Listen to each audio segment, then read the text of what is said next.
episode today. So I want to welcome everyone back to our third episode. We're super excited to be here today to be able to share some tips and tools and tricks about being an online student and how to navigate it from the inside out.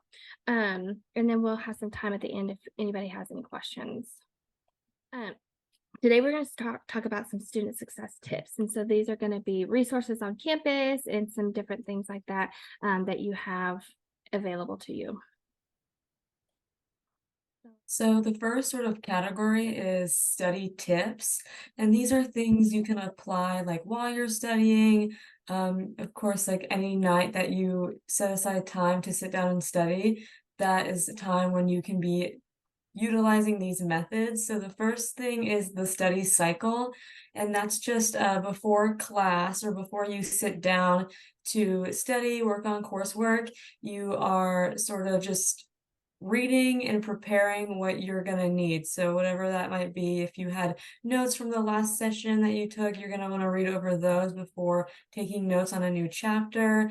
And then of course, while you watch any lecture videos or do any like textbook reading, take notes during that. A really great thing is that if you have a lecture video, you'll be able to pause it and write down a note real quick and keep going.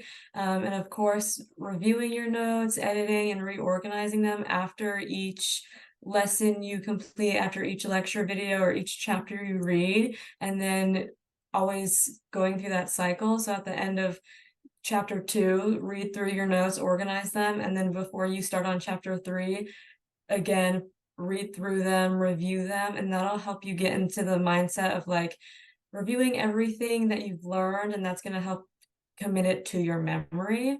The second thing is just studying in a distraction-free zone. So, you might like to have music in the background or have TV, but sometimes that can really sort of pull your focus away. So turn it off if you can, leave your phone in the other room, and even like put your phone on do not disturb.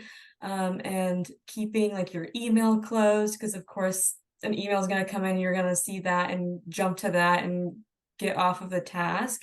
And keeping only the tabs open that you need to. So of course you have to think about like having all the materials and stuff that you need at your desk so you don't have to get up, but also think about your virtual environment and keeping only focusing on what you need so that you don't jump to another website or look at your phone and start scrolling social media when you're supposed to be focusing on your schoolwork. And then the third thing is having like a self-assessment, and that kind of goes back to like the review. But after any like quiz or test, just ask yourself like, how did you feel during the quiz or the test? Like, did you feel confident? Did you feel like there was a lot of stuff you didn't know still? And sort of think about how many days did you study? Were you able to span it out and study a little bit each day, or were you cramming at the last minute? And then like how many hours did you think you studied? And do you think that, for the amount of time you studied and the amount of days you studied, do you feel like your exam grade is reflecting that? So do you feel like you studied so much but then didn't do so well, or did you, maybe feel like you needed to do more because it was you were stressed and you were feeling rushed during the exam? So just always thinking of like, how are you feeling in that moment, and what can you do during your study time, during your coursework time, to make you feel more confident during the test and feel like you've got this, and that you aren't stressed out about not knowing anything. Yeah, I definitely agree with that. My biggest one is too many tabs open at one time. I Mhm. find myself like I'm like in my work environment, especially like if I have so many tabs open on my browser, I feel overwhelmed and I have to literally close out every single thing and start over fresh before I'm like, okay, Katie, take a deep breath. So thanks for sharing this, Celine. And then the next section is all of our wellness resources. So these just include things that us as a coach, we can connect you with if we think that you might need to, talk to someone else. So that includes CAPS, which is the mental health services through Pat Walker. And there are virtual appointments available for you to talk to a mental health professional if you're feeling stressed, if you're, of course, things happen and you might be going through something. And so we want to create a safe space in our coaching appointments for you to, share that with us, and then we can refer you to CAPS and to get the help you need and get someone to talk to.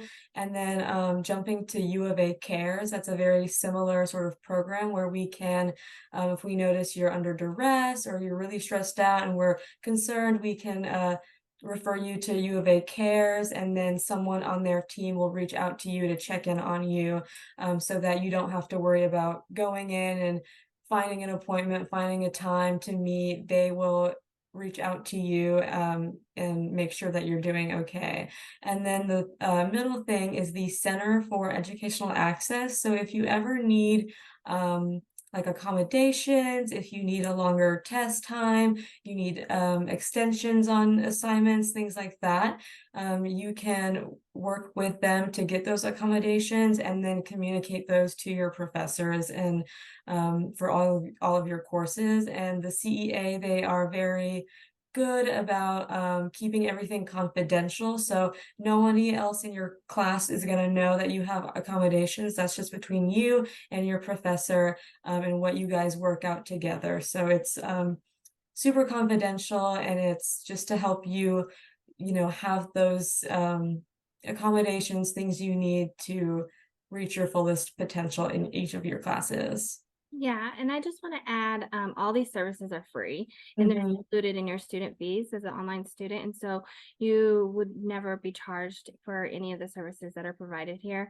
And the CEA, I see it most commonly with students that have test anxiety and need longer testing time. And so that they can, like, maybe the professor will allocate an hour for you to complete a quiz, but really, like, you need 2 hours. And so we see that a lot. And like Colleen said, everything's super confidential. We definitely follow FERPA very closely. If you're not familiar with that, it's, student confidentiality and student records. So, And then the sort of third resource is academic resources. So these are like the top four, but there are other resources out there. And as your coach, we can always connect you with those. So the first one, like we had a question about earlier, is the writing studio. And the writing studio has virtual appointments where you can meet with a writing studio consultant, and they can go through like your papers, your essays, and help you sort of edit it down. You can even just go in like with an outline, and they'll help you outline your paper, and of course review like the rubric and the assignment that you have, and help you make sure that you are following that when writing your paper. And they also have like guides that are really helpful for like different subjects and different types of writing assignments. And then the second thing is the tutoring center. And through the tutoring center, you can get virtual one-on-one appointments from a variety of classes. A lot of those like prerequisite classes are included in that. But also, we also have TutorMe, which is 100% virtual, and you can go through TutorMe to get a tutor in like seconds. And it's available at all hours of the day. So it might be, after work, it's late at night, you're working on your homework and you need help. You might not be able to get with a tutoring center appointment right then, but you'll be able to connect through TutorMe. And if you ever have like a tutor and they're not explaining it well, you can just click out and get with another tutor and connect with them, and they'll help you with an example problem, or they can give you like a mini lesson on whatever topic you need help with. The third thing is, of course, us, your coaches. We are here to help you assess your study habits and figure out new methods that will work for you to use those as you study. So you might have issues with like time management and feeling stressed. So we'll sit down with you and discuss different techniques for like keeping to a schedule and how to sort of plan out your time and assess your time, and then you'll, of course, try that out, and then you can meet again with your coach to see like how did that go? Did you feel like it was a better system than you were doing before? And that goes into, of course, like note taking and like just any little study tip, whether it's, making flashcards or organizing notes, anything like that, that we can help you with, because you might think your notes are organized and then we'll look at them and say, this is really jumbled. You might want to try the Cornell method or something like that to better keep track of all of the information so that you can better review it and study it. And then the fourth sort of resource is the library.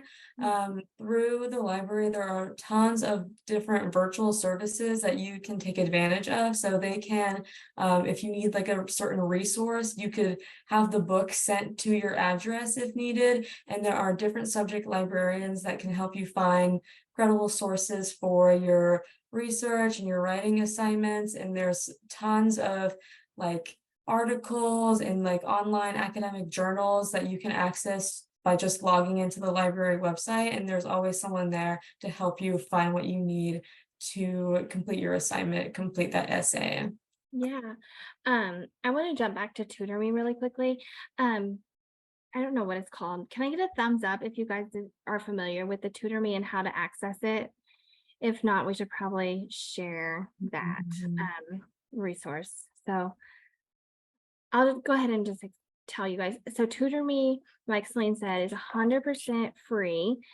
We actually put the bill for it for you guys. So please, please, please use it. And like Celine said, it is available 24/7. You literally get connected with a coach or a tutor within seconds. I think their average is wait time is 17.3 seconds right now. So it's very, very, very quick and it's instant help. Whereas if you schedule with the tutoring center, you have to wait for a tutor to be available and the certain content area and things like that. So, and they cover hundreds of subjects. So that's there for you to use. So please, please, please use it.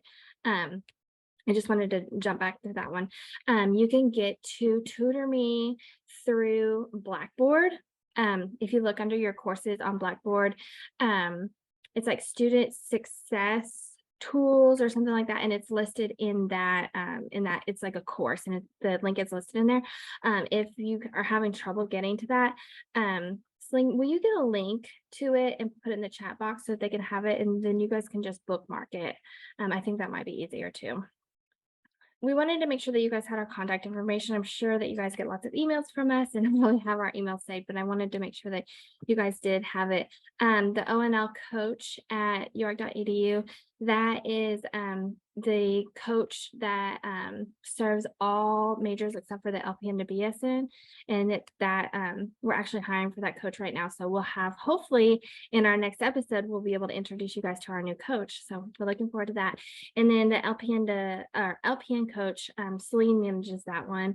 And then we have a third email address, that's gccoach@york.edu, and that is Talina, who was not able to be with us this afternoon. So 3 really great ways to contact us if you guys ever need anything at all.